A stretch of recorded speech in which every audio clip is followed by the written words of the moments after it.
আমরাও তো মরে যাব, আমার ভাই বন্ধুরা সবাই একসাথে মরে যাবে না। সবার আগে আঘাত আমার উপরে আসতে হবে।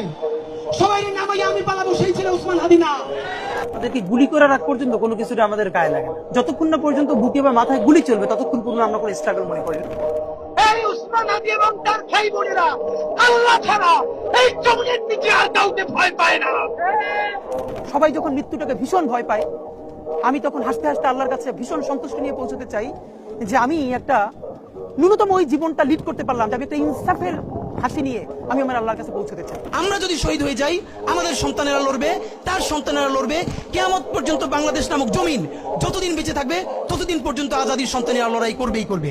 আমি আমার পরিবারকে বলেছি যে আমার সন্তানের এখন বয়স 7 মাস, আল্লাহ আমাকে নিয়ে গেলে ওকে যেন ওভাবে প্রস্তুত করা হয় যে এই দখলদারিত্বের বিরুদ্ধে লড়তে হবে। আল্লাহ ওকে যদি বড় করে ওর সন্তানও দখলদারিত্বের বিরুদ্ধে লড়বে, এই স্পিরিট যেন ওকে দেওয়া হয়, এটা আমি আমার পরিবারকে বলেছি। তখন আমার ভাই একবার আমাকে বলছিল যে এই বাচ্চাটার কথা তো চিন্তা করা দরকার তোর। তখন আমি দুটো কথা বলছিলাম। একটা হচ্ছে যে এখন পর্যন্ত যেই বাবারা রাস্তায় শহীদ হয়েছে তাদেরও তো বাচ্চা আছে, এমন তো না দুনিয়া এমনি এমনি আসছে। তাদেরকে যেরকম আল্লাহ দেখবে ওরও আল্লাহই দেখবে। আমি তো ভীষণ ভাবে প্রত্যাশা করি, আমি ছোটবেলা থেকে এই স্বপ্নটা দেখি, অনেক জায়গায় বলেছি, একটা তুমুল মিছিল হচ্ছে অন্যায়ের বিরুদ্ধে। সেই মিছিলের সামনে আমি আছি, কোন একটা বুলেট এসে আমার বুকটা হয়তো বিদ্ধ করে দিয়েছে, এবং সেই মিছিলে আমি হাসতে হাসতে আমি শহীদ হয়ে গেছি।